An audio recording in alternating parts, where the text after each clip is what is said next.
Hello everybody, it's Daz again from Boston Tube. I've been to the Black Archive, I told you all about it. I think you'll see something about Nathan, who's an amazing artist, he's going to support me. Right, so somebody else to meet. I met a lovely lady called Samantha, and she's going to tell you all about what she does. So yeah, I'm going to go like that. And that is, that is Samantha. So let's come over and say hello to Samantha. Let's try and do it without putting my fingers in the way. So, right, here she is. How are you doing? So, Samantha, who are you? What do you do? Try to move my finger. So my name is Samantha, and I am part of something called Book Love, which is a multicultural travelling book carnival. And what we do is we promote and celebrate a range of characters in storybooks that bring to life the cultural diversity in England, throughout the world. That's our remit, to really kind of promote through books mainly, but lots of other content, the wonderful diversity that we find in the world around us. Absolutely amazing. So, Samantha, have you got any books yourself that you've written, or what are the sort of guys you're promoting? Well, I haven't written many books. But you have written some books? It's on my to-do list. I've written some children's books. Same as me. What's your space? Just for my own children at home, in private. But I really like to see myself more as a vehicle by which independent and small authors or authors that don't have a platform can come to us, and we can help promote and celebrate their work. Yeah. Okay, so I think the message there is that there's an amazing lady called Samantha who is looking to promote authors. Yeah. And you know, when anyone who's creative, it's always trying to get that lucky break, that sort of platform to grow what you do. So Samantha's here and available for you. Yeah. So just to correct myself, I said small authors. I didn't mean small authors. What I meant... What, as in 5 foot, 4 foot, 3 foot? What I meant was authors who perhaps have not had their work published by a big publishing company and are looking for a way to promote their work and their stories and to come to events, and that's what we like to really focus on. Self-published authors primarily. So that's what we do. Yeah, that makes sense. So just to run something by you, so if we had like Waterstones, which I guess is a distributor, have you got any connections at the moment with Waterstones? Well, we are like Waterstones, essentially. I am a bookshop. The difference between myself and Waterstones is that we make our own decisions about what we stock. So we don't necessarily rely on what the big publishers or the media would deem a bestseller. Yeah. We make our decisions about what we want to stock, and we will always focus on books that promote and celebrate Black, Brown, Asian, African, diaspora, books in all languages. Yeah. And we're always on the move as well, so we go to schools, nurseries, we go to conferences, education conferences, we go to festivals, parks, galleries, anywhere where we can take multicultural content to people into their hands, because people really don't frequent bookshops as much anymore. Yeah. And certain communities don't access bookshops because perhaps those bookshops don't speak to them in a very kind of clear, concise way and attract audiences from all backgrounds. It's kind of directed at your kind of very sort of white mainstream shopper. Yeah. And the world is much more. It was interesting. Diverse than that. No, so very articulate, Samantha, by the way. So now you made a point to people in there, and the amount of books are on the shelves. Was it in schools that are actually Black? Very few authors or on the front Black cover. Authors or Black people within those books, etc. is a real issue, I think.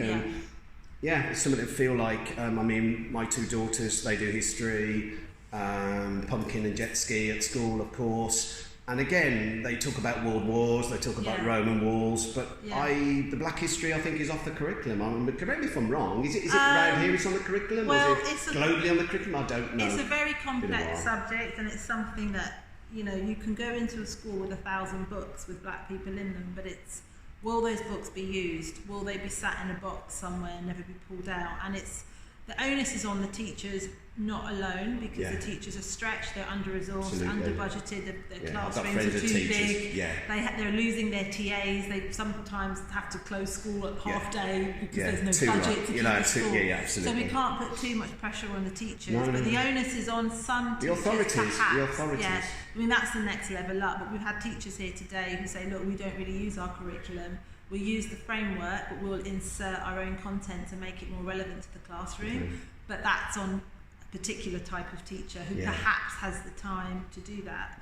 But not all teachers will be able to do that or have the resources or the headspace. It's a lot of work to school 30 children in a classroom to then have to think about how to be multicultural and diverse in your lesson plan.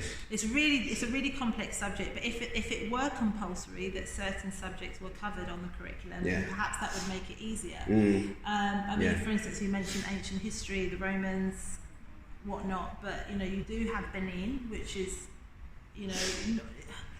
the whole thing about what's compulsory and what's not compulsory is a very grey area, but Benin is mentioned on the curriculum, on the framework, included in the framework as a suggested area of learning, but it's not compulsory, and some teachers may never have heard of Benin.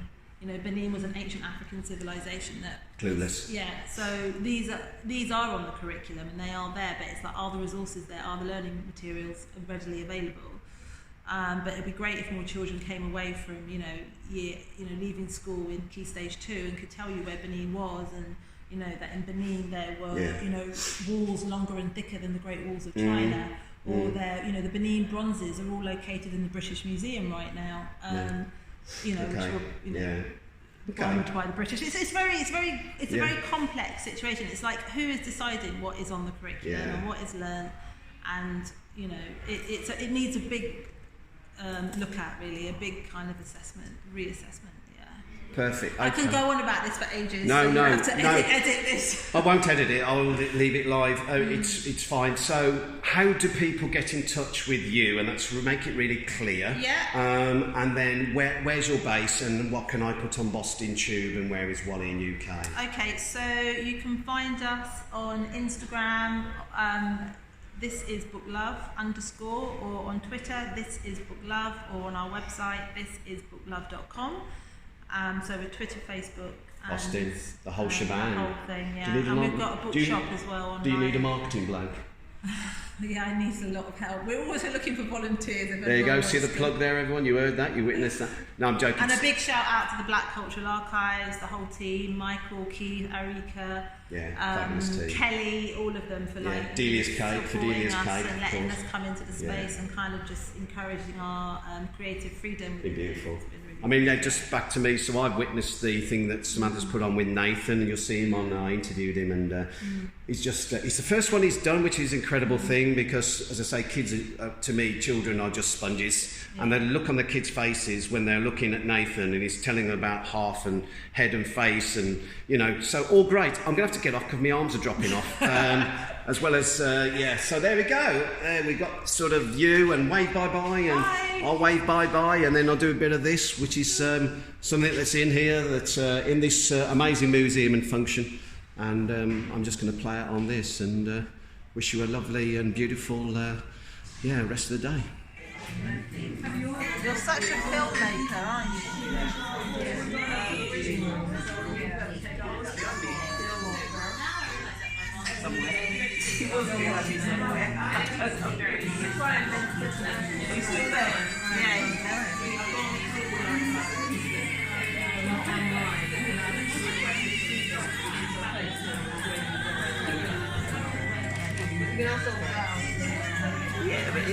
But it does bring. I mean, you've got it really lovely in there. It really looks. How long was you setting up? All day yesterday? All day Monday. Oh, it was a nice day though yesterday. Hi guys, it's Daz again, Wally from Boston Tube. Again, I'm at the book day that Samantha's organising at the Black Archive.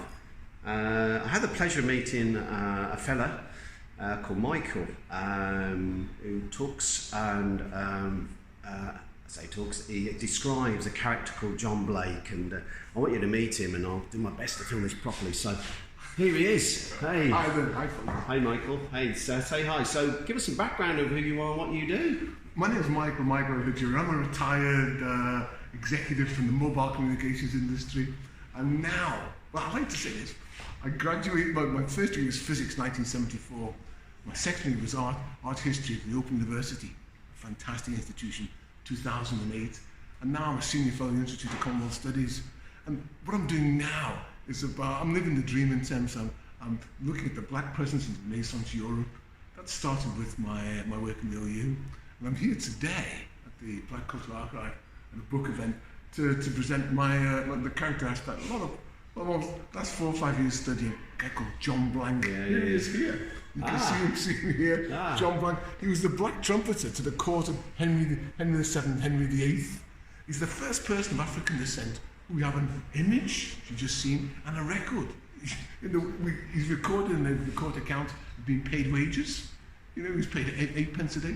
He even petitioned the king for a wage increase. Again, it's documented, and they doubled his wage. And the king liked him so much, he gave him a wedding present. Yeah. But sadly, that's the little we know about him from about 1507 to 1512. We don't know how he got here. We don't know where he went to.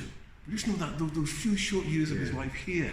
So my project, johnblank.com, celebrates John Blank. The strapline is Imagine the Black Tudor. Yeah. Imagine the Black Tudor. Yeah. So I work with artists, poets, rappers, to reimagine John Blank. I was going to say, yeah. That's what the project's about, imagining John Blank. No, absolutely. Hi everybody, it's Daz or Wally from Where's Wally UK or Boston Tube or hashtag Homeless Brum. Again, this is another amazing author that I meet today at the Black Archive in Brixton. Do check it out. It's an amazing venue, some amazing things going on. So the lady I've had the pleasure to meet is Margaret, and she has a book called Baba and Snoopy. Hi Margaret, say hi. Hi. Hi, tell us all about yourself and your book. Where did it come from? Well, I wrote this book many years ago, and it's set in Africa. My name is Margaret, and I'm from Nigeria. Well, my daytime job is a teacher. You're a teacher. What do you teach at school? I teach adults in the college. I teach ESOL, English to speakers of other languages. That's really clever stuff. So she's a clever dicky, this one. She really is. So Baba and Snoopy. So where did the idea of Baba and Snoopy come from? Oh, well, it's to do with just having animals around the house, and it's kind of a family story. No. I noticed as well your question to the kids was who had a pet, and I think the one dad said it's a rule we don't have pets because of maintenance, and stuff, and buying food and stuff, So it's beautiful. So where do people find you, and what are you up to next? What's your next event or that you're up to? Well, I attend events like the one today. Yeah. And usually I get invitations from Samantha. Oh, okay. Samantha Williams, yeah. Oh, yes. We need to mention Samantha. She's amazing. Samantha has managed to get Margaret here. Both of us, we're now going to say thank you, Samantha. Thank you, Samantha. Thank you, Samantha. You're amazing. Yes. Now, you've just met Margaret. Do check her out. Margaret, have you got a Facebook or an Instagram or anything? No, not yet. That isn't a problem. You can find it through Samantha, and we'll be posting Samantha's business. Yes. And let's have a quick look at that book front. There we go. And it's Baba and Snoopy. There you go. So, Margaret, let's say bye to everyone. Bye. Bye, everybody. Very much. See you. Bye. See you. Bye. That's lovely. See you soon, guys.